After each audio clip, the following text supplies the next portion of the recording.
سندھ کے ایک لازوال لوک گیت مور تور ٹلے رانا کے اندر ایک لازوال داستان چھپی ہے۔ سن 1850 سندھ کے صحرا تھرپارکر کے ایک گاؤں عمر کوٹ کے حکمران راجپوت رانا رتن سنگھ سوڈا نے برطانیہ راج کی جانب سے غریب لوگوں پر لگائے گئے ناجائز لگان کے خلاف ایک بے مثل جد و جہد کی، جو راج برطانیہ کی نظر میں بغاوت ٹھہری۔ وہ تھر کے صحراؤں میں چھپ کر راج برطانیہ کے خلاف اپنی کارروائیاں کرتا رہا، مگر آخرکار اس کو پکڑ کر قید کر لیا گیا۔ اگرچہ ملکہ وکٹوریہ نے علاقے کے بااثر لوگوں کی سفارشات پر اس کو معاف کر کے آزاد کر دیا، مگر رانا رتن اپنے موقف پر ڈٹا رہا کہ غریب لوگوں پر سے اس غیر منصفانہ ٹیکس کا خاتمہ کیا جائے، ورنہ وہ انگریزوں کے خلاف کارروائیاں کرنے سے باز نہیں رہے گا۔ انگریزوں نے بھی رانا رتن سنگھ کے تیور اور اس کے دور رس اثرات کو سمجھتے ہوئے غریبوں کے عظیم باغی کے انجام کو سندھو کی دھرتی کے تمام لوگوں کے لیے ایک عبرت کی مثال بنانے کا تہیہ کر لیا۔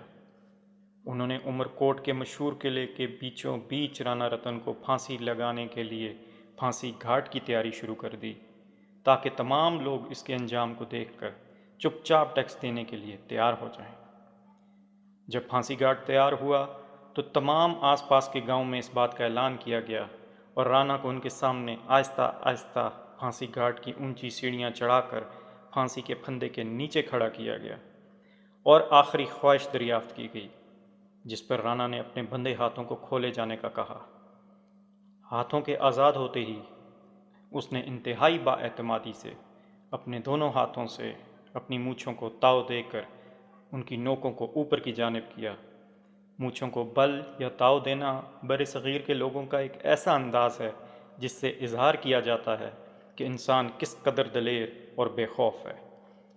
یہ ایک انتہائی درجہ کی خود اعتمادی اور بہادری کی علامت سمجھا جاتا ہے۔ راجپوت رانا رتن سنگھ سوڈا کو اس دلیرانہ انداز سے پھانسی کا پھندا گلے میں ڈالتے دیکھ کر آزادی کا جذبہ غیر مرئی فتح کے احساس کے ساتھ ابھر کر سندھو کی دھرتی کے ہواؤں اور عوام میں پھیل گیا۔ اس انداز بے مثل نے ان کی روحوں کو غلامی سے نجات دلا دی۔